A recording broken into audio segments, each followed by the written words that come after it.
بزرگوں ساتھیوں، میں نے ایک مسلم شریف کی حدیث بھی پڑھی، وہ حدیث بہت مشہور ہے، اکثر مدرسے کے طلبہ، چھوٹے چھوٹے معصوم بچوں کو بھی وہ حدیث یاد ہے۔ میرے نبی نے فرمایا لا یؤمن احدکم حتی اکون احب الیہ من والدہ وولدہ والناس اجمعین۔ اور دوسری حدیث میں نے پڑھی تھی، میرے نبی نے فرمایا تھا المسلم من سلم المسلمون من لسانہ ویدہ۔ مختصر بات ہے اور متفرق بات ہے۔ میرے نبی نے اس موقع پر کیا فرمایا، آپ اس حدیث کو سن دیتے ہو، لیکن کتنے لوگوں کی زندگی میں اس حدیث کا مفہوم ہے، اس حدیث پہ عمل کتنے لوگوں پہ ہے، کتنے لوگوں کا اس حدیث پہ عمل ہے؟ میرے نبی نے فرمایا وہ مسلمان نہیں ہے جس کے ہاتھ سے، جس کی زبان سے، جس کے کردار سے، جس کے افعال سے، جس کے حرکات و سکنات سے دوسرا مسلمان محفوظ نہ رہے۔ بتاؤ آج ہماری زبان سے دوسرا مسلمان محفوظ ہے؟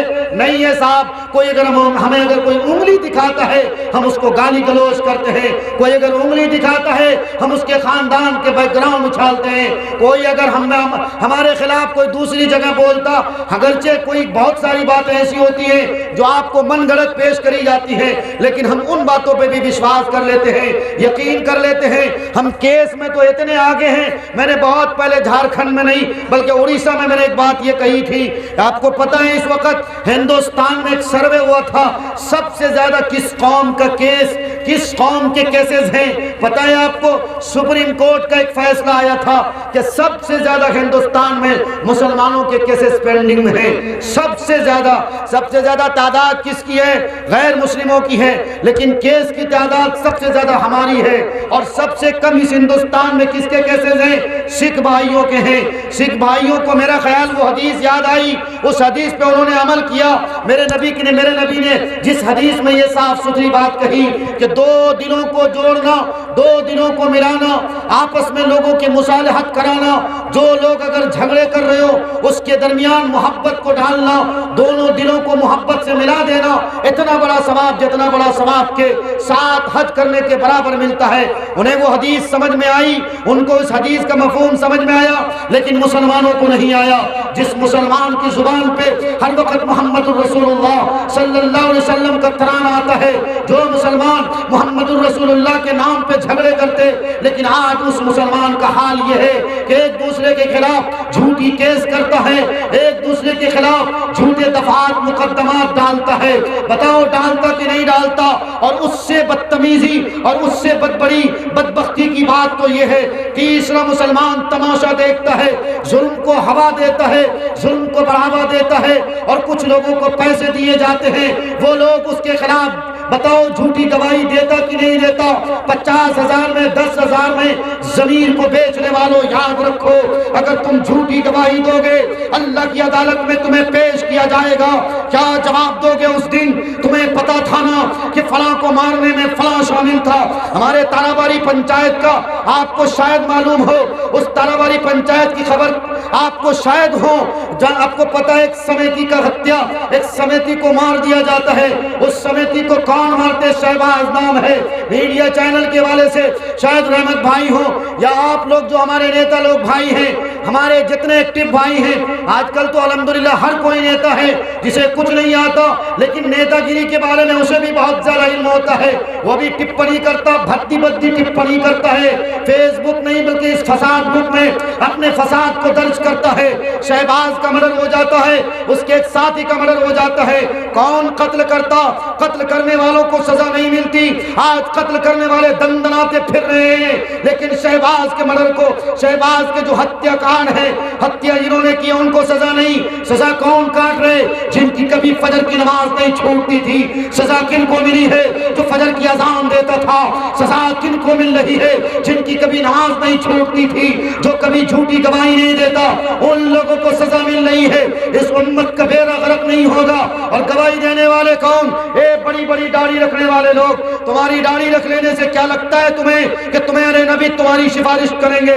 ارے تمہارے چہرے کو دیکھ کر میرے نبی صلی اللہ علیہ وسلم کو شرمندگی آئے گی، آپ اپنا سر مبارک جھلا لیں گے، اور تمہاری سفارش کے لیے نہ کبھی اللہ کے رسول صلی اللہ علیہ وسلم آگے بڑھیں گے۔ یاد رکھو، ایسے لوگ سماج کے سب سے بڑے ڈکیت ہیں، ایسے لوگ سماج کے سب سے بڑے نہتے ہیں، سماج کے سب سے بڑے گنڈے ہیں، سب سے بڑے موالی ہیں۔ وہ لوگ دیتے. ان کے پاس طاقت نہیں کہ کسی کو مارے, ان کے پاس طاقت نہیں کہ یہ کسی پہ ظلم کرے, لیکن ہاں یہ اتنے بڑے ڈکیت ہے, کوئی ظلم کرتا ہے وہ ظالم کی طرفداری میں کھڑا ہو جاتا. حضرت حسین کے نام پہ تقریریں کرتے ہیں, حضرت حسین کے نام پہ یہ جلسے کرتے ہیں, شہیدان کربلا کے نام پہ مجلسیں لگاتے ہیں, لیکن ان بدتمیزوں کی حالت دیکھو, ان بدبختوں کا عالم دیکھو کہ حسین کے پیغام کو, حسین کے میسج کو فراموش کرتے ہیں. ارے حسین کا کیا پیغام تھا, حسین کا کیا سندیش تھا, حسین کا کیا میسج تھا, حسین کا یہی تو پیغام تھا. ظلم کے آگے اگر گردن کٹ جائے, ظلم کے آگے اگر گردن کٹ جائے, ظلم کی دیوار سے اگر تم ٹکرا جاؤ, چٹان کو گرا دو, یا خود تمہیں اگر شہادت اگر مل جائے, شہادت کا جام پینا اپنے آپ کو بہتر سمجھو, لیکن ظلم کے آگے اپنے سر کو نہ جھکاؤ. مظلوم کی طرفداری کے لیے تمہاری گردن کٹ جائے, گردن کٹا دو, لیکن مظلوم کی طرفداری کرو, مظلوم کی آبیاری کرو, مظلوم کی سرفرازی کے لیے کھڑے ہو جاؤ. لیکن آج کتنے لوگ ہیں جو مظلوم کی طرفداری میں کھڑے ہوتے ہیں؟ ہم کھڑے کس طرف ہوتے ہیں؟ جہاں پیسے ملنے کے چانسز ہوتے ہیں. ہم گواہی کس کے حصے میں دیتے ہیں؟ سرپنچ صاحب لوگ اگر ہیں تو بات کڑوی لگ جائے معاف کیجئے گا, ممبر صاحب لوگ ہیں اگر, اور سمیتی صاحب, مکھیا صاحب, جتنے صاحبان ہیں, جتنوں کو کرسیاں ملی ہوئی ہیں, جتنے لوگ کرسی کے بڑے حقدار بنتے ہو, یاد رکھو آپ کو اللہ نے یہ کرسی اس لیے نہیں دی ہے کہ اس کرسی کا ناجائز فائدہ اٹھاؤ. اگر آپ اس کرسی کا ناجائز فائدہ اٹھاؤ گے, یہ عدالت دنیا کی عدالت کی, اس عدالت کی کوئی حقیقت نہیں. آپ کیا سمجھتے ہو کہ سول کورٹ میں جا کر ہم گواہ کر دیں گے, گواہ خرید لیں گے, گواہ کو ایسا بتائیں گے, ایسا بیان دو, تمہارے خلاف گواہ نہیں دے گا, ہمارے مطابق گواہی دے گا. ہاں دنیا میں تو تم معاملات کو ہڑپ سکتے ہو, دنیا میں تم معاملہ کو پیچیدہ بنا سکتے ہو, لیکن کیا جواب دو گے جب اللہ کی عدالت میں تمہیں کھڑا ہونا پڑے گا؟ جس دن کے بارے میں اللہ نے فرمایا لا يسمعون فيها لغوا, تم جس زبان کے ذریعے جھوٹ کو سچ اور سچ کو جھوٹ بناتے تھے, اللہ تبارک و تعالی فرماتا ہے اس دن تمہاری زبان پہ تالے پڑ جائیں گے. اس دن تمہاری یہ 1.5 انچی کی زبان, 2.5 انچی کی زبان اللہ تبارک و تعالی تالا لگا دے گا. اس دن تمہاری زبان گونگ ہو جائے گی, تم نہیں بول سکتے, تمہارے اعضاء بولیں گے, ہاتھ پیر بولنے کی طاقت ہوگی.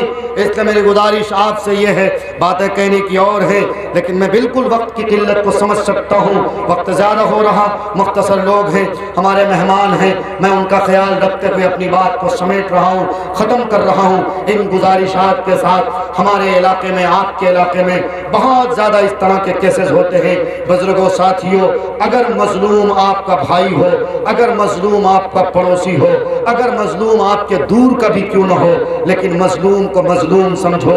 ظالم آپ کا بیٹا کیوں نہ ہو, ظالم کا ہاتھ پکڑو, ظالم کی شکل دیکھ کر فیصلے نہ کرو, ظالم کی پراپرٹی دیکھ کر فیصلے نہ کرو. اگر ظالم کی پراپرٹی دیکھ کر فیصلے کرو گے تو یاد رکھو اللہ جبار بھی ہے, اللہ قہار بھی ہے.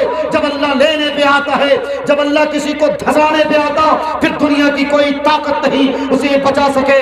وَإِن يَمْسَسْكَ اللَّهُ بِضُرٍّ فَلَا كَاشِفَ لَهُ إِلَّا هُوَ وَإِن يُرِدْكَ بِخَيْرٍ فَلَا رَادَّ لِفَضْلِهِ. کتنے ہٹلر آئے تھے, کتنے وقت کے فرعون اور ستار اور حامان آئے تھے, لیکن اللہ تبارک و تعالی چونکہ سپر پاور ہے, جو اللہ کی طاقت سے ٹکراتا ہے, جو اللہ کے نظام کو چیلنج دیتا ہے, وہ پاس ہو جاتا ہے, اس کے شیرازہ منتشر ہو جایا کرتے ہیں. اس لیے آپ اللہ کے عذاب کو دعوت نہ دو.